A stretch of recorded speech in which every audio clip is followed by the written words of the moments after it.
ஒரு வீட்டு வேலை செய்கிற ஒரு அக்காவை வந்து பார்க்குறாங்க. அந்த அக்காவோட பொண்ணு வந்து 9th ஸ்டாண்டர்ட் படிக்கிறா.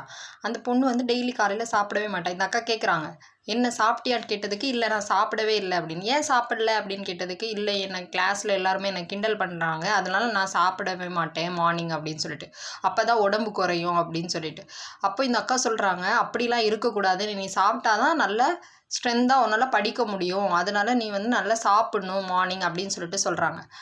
அதுக்கப்புறமா அந்த பசங்க பொம்பளை பிள்ளைங்க எப்போவுமே வந்து தான் உடம்பு வந்து கொஞ்சம் இந்த டீனேஜ் பொண்ணுங்க வந்து குண்டாக இருந்தாலே அது வந்து ரொம்ப குண்டாக இருக்கனால அசிங்கமாக இருக்குது அப்படின்னு சொல்லிட்டு. ஸோ இதெல்லாம் வந்து எப்படின்னா அவங்க அம்மா அப்பாவோட ஜீன் காரணமாக இருக்கலாம். அதுக்கப்புறமா வந்து அந்த பசங்க வந்து சில பசங்க ரொம்பவே நல்லா சாப்பிடுவாங்க. ஆனால் ஒரு சில குழந்தைங்களுக்கு வந்து இந்த ஹார்மோன் இம்பேலன்ஸ்னால கூட இருக்கும்.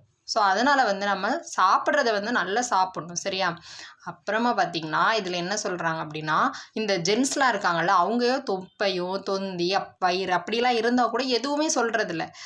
ஆனால் இந்த சொசைட்டியில் வந்து பொண்ணு மட்டும் அழகாக இருக்கணும், பொண்ணு வந்து ஃபிட்டாக இருக்கணும் அப்படின்னு சொன்னால் அந்த பொண்ணுங்களோட மனப்பான்மை வந்து அந்த மாதிரி ஆயிடுது. அதனால் நீங்கள் சரி, நீங்கள் எப்படி இருந்தாலும் உங்களோட உடம்பை பற்றி யாராச்சும் நீ குண்டாக இருக்கிற, உடம்பை குறை, நீ ஒல்லியாக இருக்கிற, இன்னும் வந்து நீ வெயிட்டு போடு அப்படிலாம் சொன்னால் கேட்காதீங்க. உங்களுக்கு எது சரின்னு படுதோ அதை செய்யுங்க, சரியா? கொஞ்சமாக எக்ஸசைஸ் பண்ணுங்கள், நல்ல சரிவிகித உணவை சாப்பிடுங்க. இப்படி இருக்கிறனால நம்ம உடம்பை நம்ம ஃபிட்டாக வச்சுக்க முடியும். அதனால் யார் என்ன சொன்னாலும் நீங்கள் உங்கள் காதில் வாங்கிக்காதீங்க. Okay, ton.